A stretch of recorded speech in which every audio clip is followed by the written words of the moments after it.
الحمدللہ وقفا والصلاة والسلام علی سید الانبیاء والمرسلین اما بعد فاعوذ باللہ من الشیطان الرجیم بسم اللہ الرحمن الرحیم ان اللہ وملائکتہ یصلون علی النبی یا ایہا الذین آمنوا صلوا علیہ وسلموا تسلیما الصلاة والسلام علیک یا رسول اللہ وعلی آلک واصحابک یا. اس سے پہلے جتنی بھی آیات گزری ہیں، 2 رکوع 3 رکوع اس سے پہلے جو بیان کیے گئے، ان میں رب ذوالجلال نے اپنے انبیاء علیہ السلام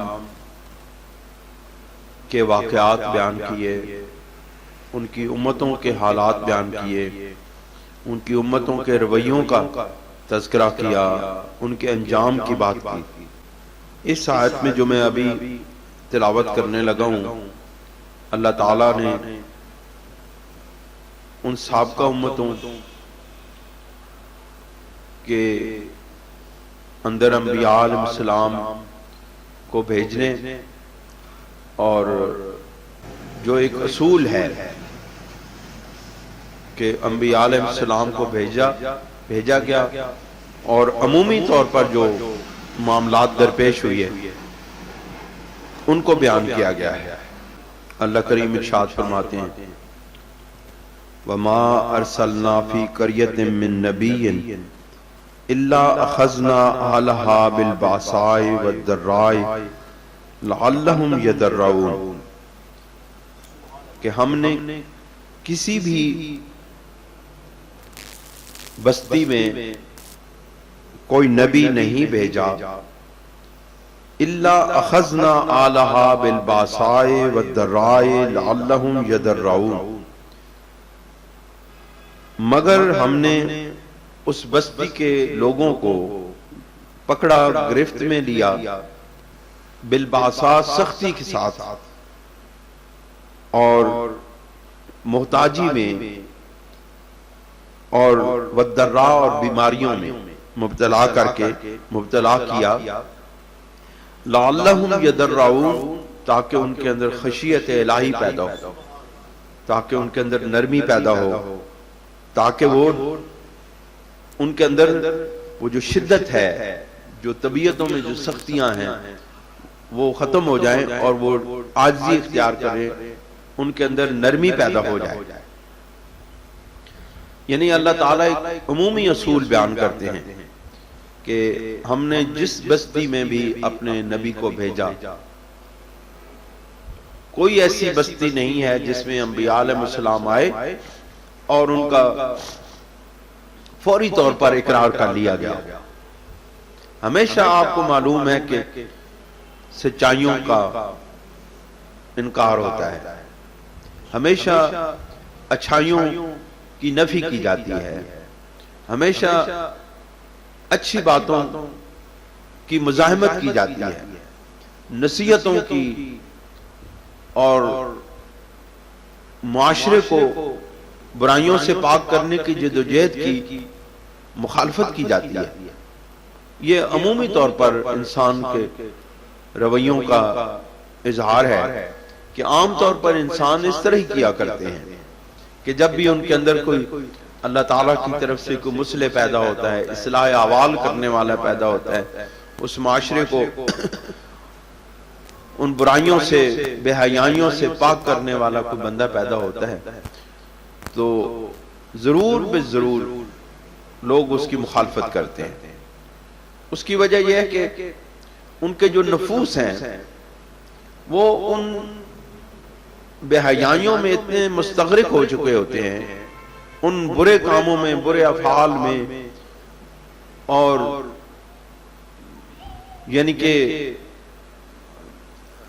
ایسی باتوں میں کہ جن کے اندر انسانی نفس کو لذت ملتی ہے، عارضی لذت، فانی لذت، ایک وقتی سکون، وہ ان وقتی سکون کی تلاش میں جو حقیقی اور اصلی سکون ہے اس کو پس انداز کر دیتے ہیں، اس کو بھلا دیتے ہیں.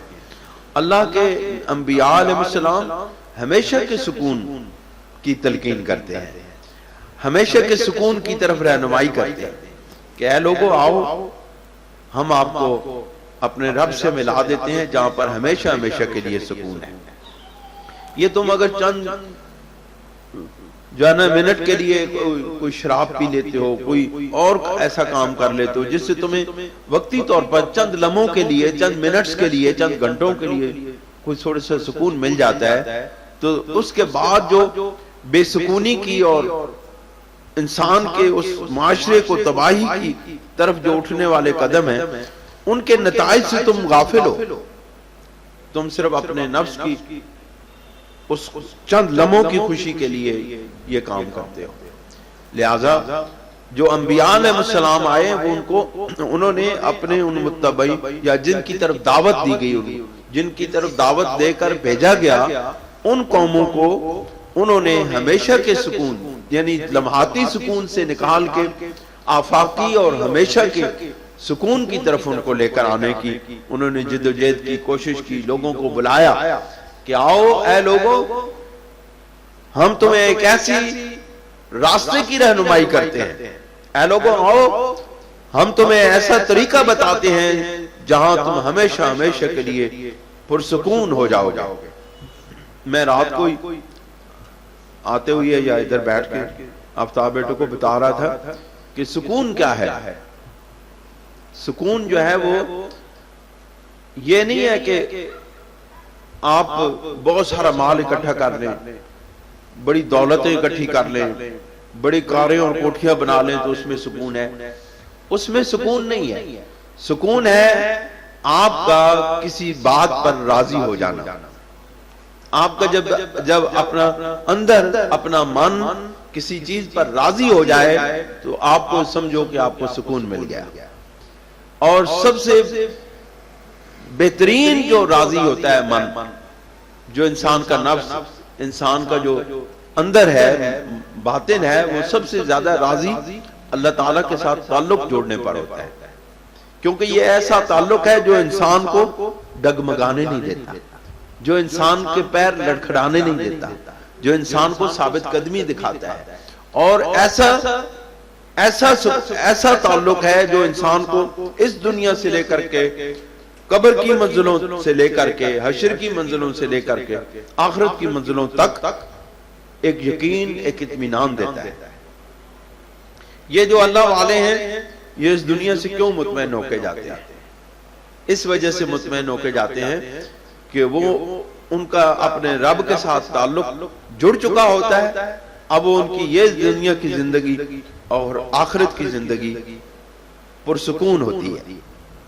آپ کو معلوم ہے پچھلے دنوں میری ماں جی کا انتقال ہوا، آپ یقین جانیے کہ ان کا آخری وقت پورے ہوش و حواس کے ساتھ، وہ جس طرح تعلق باللہ کی کیفیت ہوتی ہے پوری اس کیفیت کے ساتھ ہماری ماں جی نے اس دنیا کو خیر آباد کہا۔ آخری وقت تک انہوں نے بات کی اور کہا کہ مجھے پانی پلائیں۔ جب ان کو زمزم پلایا گیا تو انہوں نے کہا کہ مجھے اور پلائیں، اور پلایا۔ تو پھر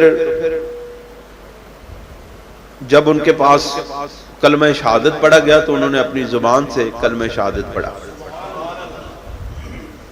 یعنی یہ تعلق باللہ کی نشانی ہے۔ اور پھر جن خواتین نے ان کے چہرے مبارک کو دیکھا ان کو معلوم ہے کہ ان کے چہرے پر کتنی معصومیت تھی، کتنا سکون تھا اور کتنا اطمینان تھا۔ جو لوگ دنیا سے جاتے ہیں ان کے چہروں پر اطمینان کی جھلک نظر آ جاتی ہے، جو مطمئن جاتے ہیں ان کے چہرے روشن اور تاباں ہوتے ہیں، ان کے چہروں سے روشنیاں نکل رہی ہوتی ہیں۔ بہرحال اللہ تعالیٰ فرماتے ہیں کہ ہم نے کسی بھی نبی کو نہیں بھیجا کسی بستی میں مگر اس لیے کہ پہلے جب ان لوگوں نے انکار کیا تو پھر کیا ہوا، پھر ہم نے ان کو سختیوں میں پکڑا تاکہ ان کے اندر نرمی پیدا ہو جائے۔ اب دیکھیں یہاں بھی اللہ تعالیٰ کی بندوں سے محبت کی ایک جھلک نظر آتی ہے کہ اللہ تعالیٰ نے بندوں کو عذاب میں جاتے ہی مبتلا نہیں کیا، بلکہ جن لوگوں نے انبیاء علیہ السلام کا انکار کیا پہلے ان کو بیماریوں میں مبتلا کیا تاکہ یہ واپس لوٹ آئیں, رجوع کر لیں اللہ کی طرف. پھر جب اس سے نہ ہوئے تو اللہ رب العزت نے ان کو تکلیفوں میں مبتلا کیا, ان کو محتاجی میں مبتلا کیا, ان کو آپس میں جنگوں میں مبتلا کر کے ان کو بدالیوں کی طرف لے کر آئے تاکہ بندے اپنے رب کی طرف رجوع کر لیں. پھر جس وقت ان بندوں نے اللہ تعالیٰ کے اس نبی کی دعوت پر, اس اللہ تعالیٰ کے ساتھ تعلق جوڑنے کی دعوت پر لبیک کہا, قبول کیا اس کو, تو پھر اللہ تعالیٰ کیا فرماتے ہیں, ثم بدلنا مکان السیئۃ الحسنۃ, پھر ہم نے ان کی جو تنگیاں تھیں, جو برائیاں تھیں, ان کو اچھائیوں میں بدل دیا. جو ان کے اندر جو بدحالیاں تھیں ان کو خوشحالیوں میں بدل دیا. کس وجہ سے؟ کہ انہوں نے ہماری دعوت کو قبول کیا. کس وجہ سے؟ کہ انہوں نے ہمارے نبی کی محبت کی, ہمارے نبی سے محبت کی, ہمارے نبی کی دعوت پر لبیک کہا, ہماری نبی کی ساتھ انہوں نے اطاعت گزاری کی. اس اطاعت گزاری کی وجہ سے ہم نے ان کی سختیوں کو, ان کی بدحالیوں کو, ان کی پریشانیوں کو خوشحالیوں میں بدل دیا. اس کا یہ مطلب ہے کہ اللہ تعالیٰ ایک اصول بیان کرتے ہیں آپ کے سامنے کہ اے لوگوں جو بدحالیوں سے نکل کر خوشحالیوں میں آنا چاہتے ہو تو نبی کی اطاعت کرو, میرے بھیجے ہوئے میرے بندوں کی, میرے مقبول اور محبوب بندوں کی اطاعت کرو, پھر آپ کی بدحالیاں خوشحالیوں میں بدل جائیں گی. لیکن حتیٰ عفو, یہاں تک کہ ہم نے ان کو خوب ترقی دی, ان کو وسعتیں دی. عفا کا مطلب ہوتا ہے, عفا یا عفو کا مطلب ہوتا ہے وسعتیں, کھلا چھوڑنا. یعنی ہم نے ان کو خوشحالیاں عطا کی, اور اتنی خوشحالیاں عطا کی کہ ان کو ہم نے بڑی وسعتیں عطا فرما دی, بڑی وسعتوں کے ساتھ ان کے اندر خوشحالیوں کو پیدا کر دیا. لیکن انسان پھر انسان ہے. اب انسان کی یہ فطرت ہے کہ وہ ہر خوشحالی کو, ہر ترقی کو, ہر اچھائی کو اپنی طرف منسوب کرتا ہے. وہ کہتا ہے یہ میری کوششوں کی وجہ سے ہوا, یہ میں نے ایسی محنت کی تو میرے اس وجہ سے ہوا, یہ میں نے ایسے ٹرک کھیلے تو یہ میرے کاروبار میں ترقی آئی, یہ میں نے اتنی ایڈورٹائزمنٹ کی تو میری کاروبار میں ترقی آئی, یہ میں نے اس طرح داؤ پیچ کھیلے, میں نے اپنے کاروباری دوستوں کو ایسے ایسے ہرایا, ایسے ایسے معاملات کیے, اپنی پروڈکٹ کو جو ہے نا وہ خوبصورت بنا کے پیش کیا تو تب مجھے ترقی ہوئی. یہ انسان کے ایک اندر کی جو اس کا چور بیٹھا ہے نا اندر کا, وہ اسے اس بات پہ مطمئن کرتا ہے کہ یہ تیری اپنی کوششوں کی وجہ سے تجھے جو کچھ ملا ہے ملا ہے, حالانکہ حقیقت میں وہ اللہ رب العزت کی طرف سے ملتا ہے. انسان کو دماغ تو اللہ نے دیا ہے نا, وہ اللہ تعالیٰ یہ دماغ, یہ اتنی سوچ اور فکر نہ دیتا تو پھر ہم کون ہوتے تھے کہ اپنے کاروباروں کو ترقی دیتے, اپنے معاملات کو ترقی دیتے, اتنا علم حاصل کرتے, اتنی جو ہے نا ہائر ایجوکیشن میں جا کر اتنی اعلیٰ تعلیم حاصل کر سکتے. اس چیز کو سمجھنے کی کوشش کریں کہ اگر ہماری کوئی ذہانت ہے, کوئی قابلیت ہے, ہمارے اندر کوئی اللہ تعالیٰ نے کوئی چیز پیدا کی ہے تو یہ اس کی عطا ہے. یہ دماغ ہمارا بنایا ہوا نہیں ہے, یہ سوچ اور فکر تو ہماری ہے, لیکن یہ جو قوا ہیں, یہ جو طاقتیں ہیں, یہ جو ہمارے اندر, ہمارے دماغ کے اندر جو بنی ہوئی چیزیں ہیں یا جو ہماری لیاقت ہے, قابلیت ہے, یہ ہماری پیدا کی ہوئی نہیں, یہ اللہ رب العزت کی پیدا کرتا ہے.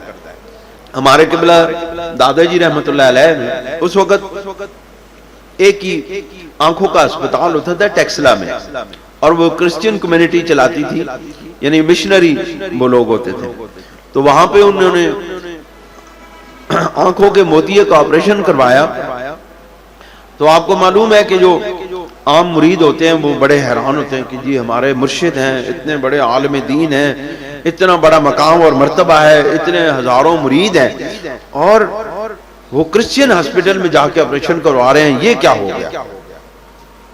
وہ لوگ بھی حیران ہوئے, وہ لوگ بھی سوال کرتے تھے اپنے مرشد سے. ہمارے بزرگوں کا یہ طریقہ رہا ہے کہ ہمارے بزرگوں نے اپنے اور اپنے مریدوں کے درمیان فاصلے نہیں رکھے, ہمیشہ ایک جیسی زندگی گزاری ہے. اگر مرید زمین پر بیٹھے ہیں تو مرشد بھی ان کے ساتھ زمین پر ہی بیٹھے.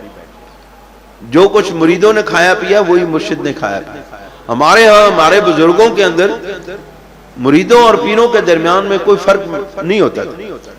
تو ہمارے دادا جی رحمۃ اللہ علیہ کے جو مریدین تھے انہوں نے سوال کیا کہ جی آپ نے آنکھوں کا آپریشن کرسچین ہاسپٹل میں کیوں کروایا, مشنری ہسپتال میں کیوں کروایا؟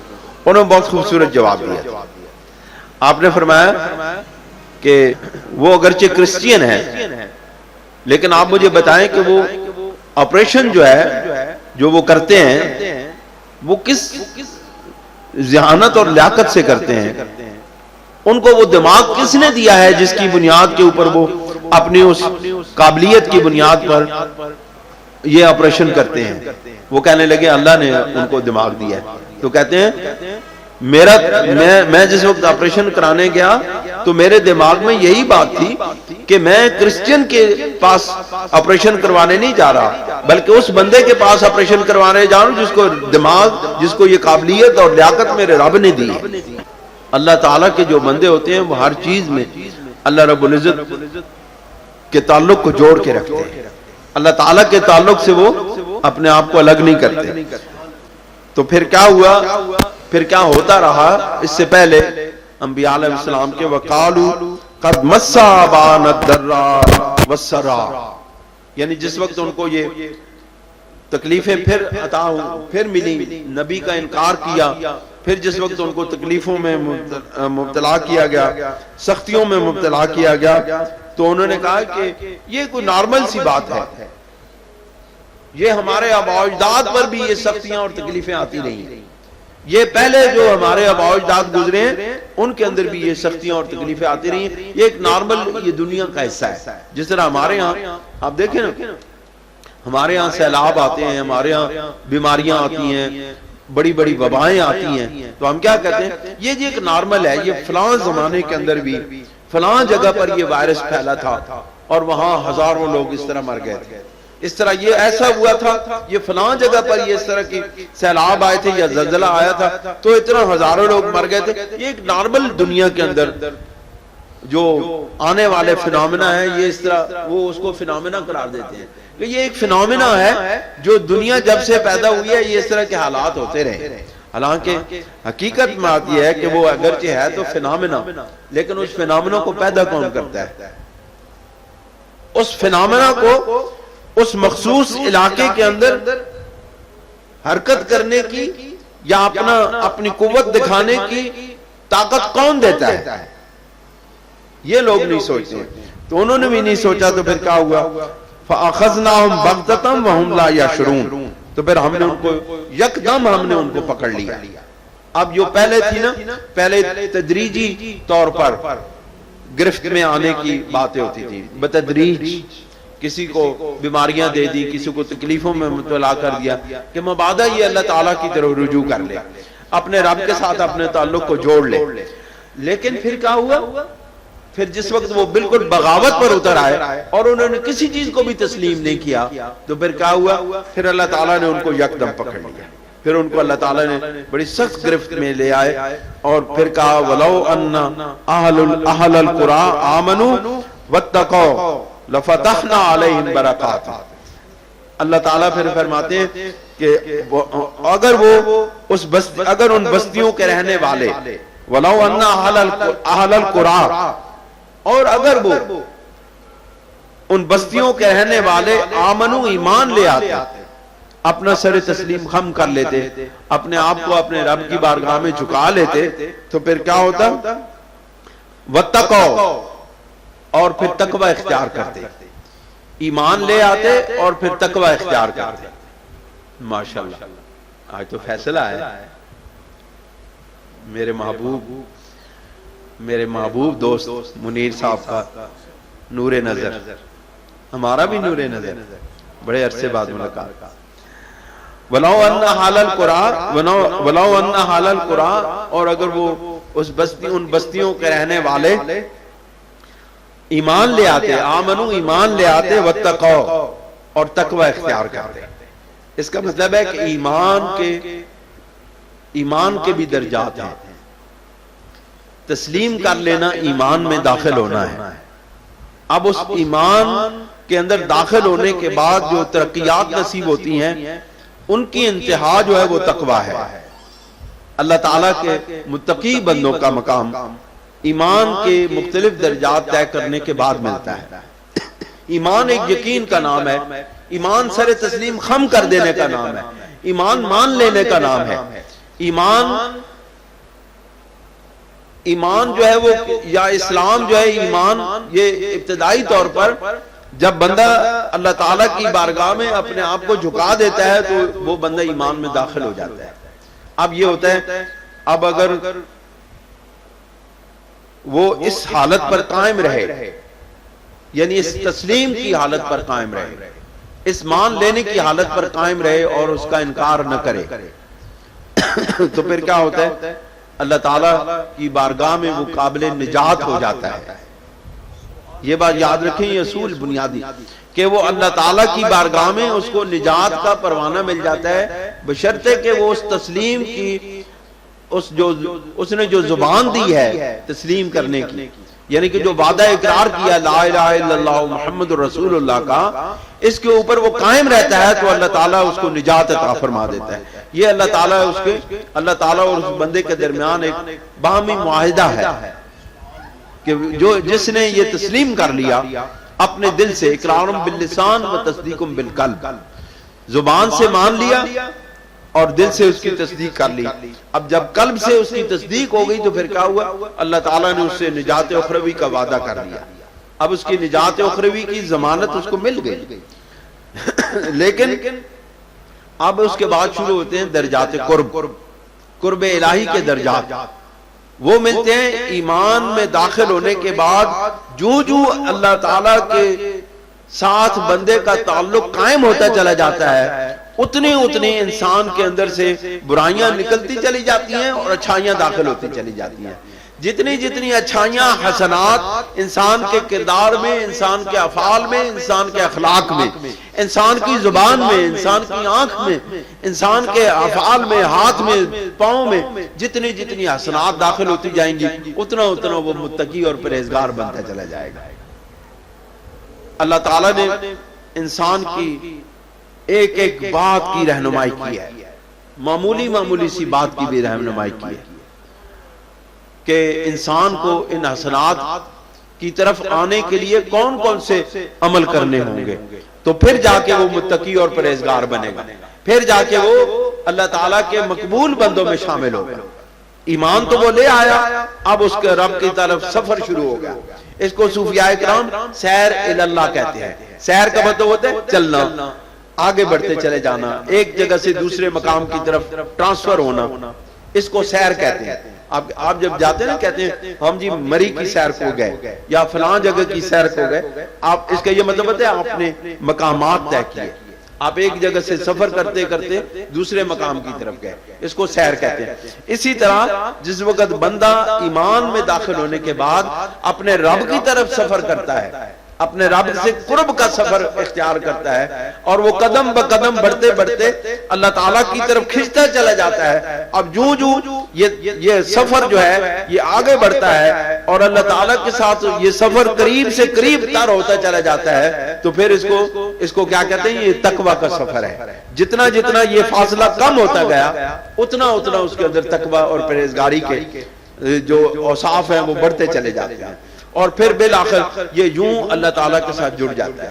یہ میں مثال کے طور پہ کہہ رہا ہوں، ورنہ اللہ تعالیٰ کی کیفیت سے، اللہ تعالیٰ اپنی ماہیت سے، کیفیت سے پاک ہے. صرف مثال اس لیے دی جاتی ہے تاکہ بندہ سمجھ جائے. یہ نہیں ہے کہ اللہ تعالیٰ کے وجود کے اندر کوئی وجود ضم ہو جاتا ہے یا وجود کے ساتھ وجود جڑ جاتا ہے، نہیں. یہ اللہ تعالیٰ ہمیں یاد رکھیں، اللہ تعالیٰ وجود سے، یہ جو ہمارا جو جسم ہے، جسمانیت ہے، اس سے پاک ہے، منزہ ہے، تنزیہ کے مقام پر ہے. وہاں کوئی خیال نہیں ہے جس کے تصور میں لا کے خدا کو، اپنے رب کو بندہ اس کا کوئی شکل بنا سکے، کیونکہ وہ شکل سے پاک ہے. وہ تنزیہ کے اس مقام پر ہے کہ جہاں بندے کا خیال اور وہم و گمان بھی نہیں ہوتا. تو وہاں اللہ تعالیٰ وہ بندہ سفر کرتے کرتے قدم بقدم اپنے اندر سے نیکیوں کے اوصاف بڑھاتے بڑھاتے برائیوں کو کم کرتے کرتے یوں چلا جاتا ہے اپنے رب کی بارگاہ میں کہ اب بندے اور رب کے درمیان فاصلے مٹ جاتے ہیں. فاصلے مٹ جانے کا کیا مطلب؟ حجابات اٹھا لیے جاتے ہیں، ٹوٹ جاتے ہیں. تو بندہ اپنے رب کے انوارات کا، اپنے رب کی تجلیات کا جب نظارہ کرتا ہے تو پھر ان نظاروں میں، ان تجلیات کو، ان جلووں میں بندہ کھو جاتا ہے. اور پھر وہ کیا کہتے ہیں کہ جس وقت بندہ ان تجلیات میں کھو جاتا ہے تو پھر ایسا وقت آتا ہے بندے پر.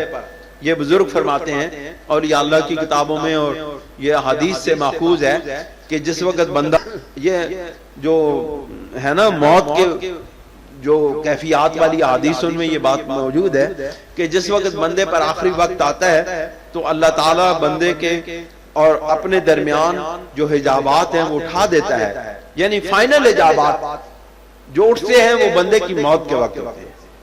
اور اس لیے اللہ والوں کے لیے وہ نعمت، موت جو ہے نعمت سے کم نہیں ہے. بہت بڑا انعام ہے اللہ والوں کے لیے موت. جو موت ہے اصل میں جو موت ہے وہ حیات ہے. اللہ والوں کے لیے جو موت ہے وہ اس کی حیات ہے، کیونکہ ان کی حقیقی حیات کا سفر وہاں سے شروع ہوتا ہے، اس مقام سے شروع ہوتا ہے. اب وہ کیا ہوتا ہے؟ بندے کے آخری وقت میں حجابات اٹھا لیے جاتے ہیں، بندہ ان حجابات میں محو ہو جاتا ہے، بندہ ان حجابات میں کھو جاتا ہے. یہ حدیث پاک کا مفہوم بیان کروں، جو بندہ ان حجابات میں کھو جاتا ہے، ان حجابات میں محو ہو جاتا ہے، تو حضرت اسرائیل علیہ السلام بندے کی جان نکال لیتے ہیں. بندے کو پتہ ہی نہیں چلتا، بندے کو پتہ ہی نہیں چلتا. یہ تو ہم نے اپنی آنکھوں سے نظارہ دیکھا ہے کچھ دن پہلے کہ بندے کو پتہ ہی نہیں چلا بندے کی جان قبض ہو گئی. وہ کیا؟ وہ اللہ تعالیٰ اپنے جلموں میں بندے کو مستغرق کر دیتے ہیں. یہ ہے تعلق باللہ کی نشانی کہ بندے کے ہر روز بندے کے اندر سے جو اللہ تعالیٰ کے ساتھ جو ایک قلبی تعلق ہے وہ مضبوط ہوتا چلا جائے. یہ نہیں کہ بندہ فرشتہ بن جائے. فرشتہ کوئی نہیں ہوتا، یاد رکھیں. نہ آپ فرشتے ہیں نہ میں فرشتہ ہوں. ہم سے ہزاروں غلطیاں دن کے اندر ہوتی ہیں. 24 گھنٹے کے اندر ہو سکتا ہے ہم سے 24,000 غلطیاں ہوں، لیکن جو تعلق جڑا ہوتا ہے نا قلب کا رب کے ساتھ، وہ ان غلطیوں پر پانی پھیر دیتا ہے، مٹا دیتا ہے. بس یہ بھی اس کی شان ہے، اس کی کرم نوازی ہے کہ اللہ تعالیٰ نے ہمیں معاف کرنے کے بڑے ذرائع ہمیں عطا فرمائے. اللہ تعالیٰ فرماتے ہیں کہ پھر کیا ہوتا ہے؟ وَاتَّقَوْا، جس وقت وہ تقوی اختیار کرتے ہیں تو پھر کہا لَفَتَحْنَا عَلَيْهِمْ بَرَكَاتٍ، تو ہم ان پر برکتوں کے دروازے کھول دیتے ہیں. ہم ان پر اپنی رحمتوں کے دروازے کھول دیتے ہیں، ہم ان پر برکتیں عطا فرما دیتے ہیں. برکت کیا ہے؟ برکت کا کیا مطلب کیا ہے؟ برکت کا مطلب یہ نہیں ہے کہ آپ کے یہ جو مثلا کہ یہ جو حال ہے یا یہ کمرے ہیں یہ دولت سے بھر جائیں، اس کو برکت کہتے ہیں. نہیں، برکت کا مطلب یہ ہے کہ آپ کا 10,000 کا کام 10 روپے میں ہو جائے، اس کو برکت کہتے ہیں. اللہ تعالیٰ آپ کے اس مال میں، اللہ تعالیٰ آپ کو افعال میں اور مال میں اور جان میں یا جو بھی چیز آپ کے پاس ہے اس کے اندر برکت کا مفہوم یہ ہے کہ اللہ تعالیٰ اس کم کو زیادہ کر دے. وہ جو کم اور تھوڑی چیز ہے اس کے اندر اللہ تعالیٰ زیادہ کر دے، اس کو برکت ڈال دے. مثلا کہ آپ نے کسی کی دعوت کی، یہ کئی لوگوں نے اللہ کے بندوں کے ہاں یہ باتیں ہوتی ہوئی دیکھی ہیں. جو اللہ تعالیٰ کے نیک بندے ہوتے ہیں، مقبول بندے ہوتے ہیں، ان کے ہاں یہ باتیں لوگوں نے اپنی آنکھوں سے دیکھی ہوتی ہیں. لیکن ایک تو بات یہ ہے کہ وہ بندے کو یاد نہیں رہتی، دوسرا یہ ہے کہ بندے کو یقین بھی نہیں آتا. وہ کہتے ہیں کوئی حادثاتی واقعہ ہوا. واقعہ یہ ہوتا ہے کہ مثلا کہ اگر کسی نے 10 بندوں کا کھانا تیار کیا اور بندے آ گئے 100، اور وہ 10 بندوں کا کھانا وہ 100 نے کھا لیا اور پھر بھی بچ گیا، تو اس کو برکت کہتے ہیں. کیوں جی حاجی صاحب؟ اس کو برکت کہتے ہیں کہ کم چیز کو اللہ تعالیٰ زیادہ کر دیتا ہے. جس طرح بڑی مشہور واقعہ ہے کہ حضرت سید کائنات صلی اللہ علیہ وسلم کے پاس ایک دودھ کا پیالہ آیا اور کتنے دونوں سے اہل صفہ جو تھے، جو صفہ جو چبوترا ہے سرکار کے روضہ اطہر کے اس طرف جو چبوترا ہے، جہاں اب بھی میں نے تو دیکھا ہے کئی وہاں پہ لوگ، کئی اللہ کے ولی، بڑے اعلیٰ درجات کے ولی وہاں پہ ہر وقت بیٹھے رہتے ہیں. اس پر بیٹھے رہنے والے اصحاب صفہ کی تعداد 70 تھی، 70 سے زیادہ. اب وہ دودھ کا پیالہ آیا اور وہ کئی دنوں سے بھوکے تھے وہ اہل صفہ. تو حضرت رسالت مآب صلی اللہ علیہ وسلم نے حضرت ابو ہریرہ کو بھیجا کہ جاؤ سب کو بلا لاؤ. سب کو دودھ پلایا گیا. بڑا مشہور واقعہ آپ نے علماء سے سنا، میں اس کی تفصیل نہیں بیان کرتا. سب کو دودھ پلایا گیا اور 70 صحابہ نے رج کے دودھ پیتا، پیٹ بھر کے دودھ پیتا. بلکہ سرکار دو جہاں صلی اللہ علیہ وسلم نے حضرت ابو ہریرہ کو وہ دودھ 3 مرتبہ پلایا. ایک مرتبہ پلایا کہتے ہیں میں رج گیا، پھر کہتے ہیں جی پھر پی، پھر میں نے کہتے ہیں پھر پیا. آپ صلی اللہ علیہ وسلم نے فرمایا پھر پی، میں نے پھر پیا. اور جب بالکل آپ کہتے ہیں سرکار میں تو ادھر ادھر تک آ گیا، آپ گنجائش نہیں ہے، تو پھر کہتے ہیں چھوڑا گیا. تو آپ دیکھیں وہ کیا تھی، وہ ہے تو سرکار دو جہاں صلی اللہ علیہ وسلم کی نگاہ کرم کا صدقہ آپ کا معجزہ ہے. لیکن ہوا اصل میں ہوئی بات کیا ہوئی، اس کے پیچھے مچ کیا ہے کہ اللہ تعالیٰ نے اس کے اندر برکت ڈال دی. برکت اس کا مفہوم ہے. وَاتَّقُوا لَفَتَحْنَا عَلَيْهِمْ بَرَكَاتٍ، اللہ تعالیٰ ان کو لیے دروازے کھول دیتا ہے. مِنَ السَّمَاءِ وَالْأَرْضِ، آسمانوں کے اور زمین کے، آسمان سے بھی اور زمین سے بھی ان کے لیے رحمت کے برکتوں کے دروازے کھل جاتے ہیں. اب صرف یہ نہیں ہوتا کہ اللہ تعالیٰ نے ان کے لیے ایک محدود ذرائع برکت کے بیان کیے کہ یا بس یہ تھوڑا سی برکت ہو جائے گی، نہیں. اللہ تعالیٰ کہتے ہیں جس وقت ہمارے بندے ہماری طرف آتے ہیں تو پھر ہم ان کے لیے آسمان کے دروازے بھی کھول دیتے ہیں، زمین کے دروازے بھی کھول دیتے ہیں. پھر کہا ہوتا ہے وَلَٰكِنْ كَذَّبُوا، لیکن انہوں نے ہماری باتوں کو جھٹلایا. انہوں نے کہا کہ یہ تو موسمیات کا کام ہے، یہ تو جو بارشیں ہو رہی ہیں، یہ جو برکتیں آ رہی ہیں، یہ تو حالات اور فنومنا کا ہے کہ اتنے یہ ہوا کا دباؤ کم ہو رہا ہے. اتنی توجیہات پیش کی جاتی ہیں نا، یہ فلاں جگہ پہ ہوا کا دباؤ کم ہوا ہے، فلاں جگہ سے بخارات اٹھے ہیں، یہ بارشیں ہوئی ہیں، یہ زمین کے اندر زرخیزی آئی ہے، اس لیے یہاں اس مرتبہ بڑی فصلیں ہوئی ہیں. اللہ کریم فرماتے ہیں یہ تکذیب ہوتی ہے اللہ کی برکتوں کی. وَلَٰكِنْ كَذَّبُوا، لیکن انہوں نے تکذیب کی. پھر کیا ہوا فَأَخَذْنَاهُمْ بِمَا كَانُوا يَكْسِبُونَ، پھر ہم نے وہ جو برے کام کرتے تھے، برائیاں کرتے تھے، برے اعمال کرتے تھے، ان کی وجہ سے ہم نے ان کو گرفت میں لے لیا، ان کو پکڑ لیا. اللہ تعالی ہمیں نیک اعمال کی توفیق عطا فرمائے. وآخر دعوانا ان الحمدللہ رب العالمین. جزاک اللہ.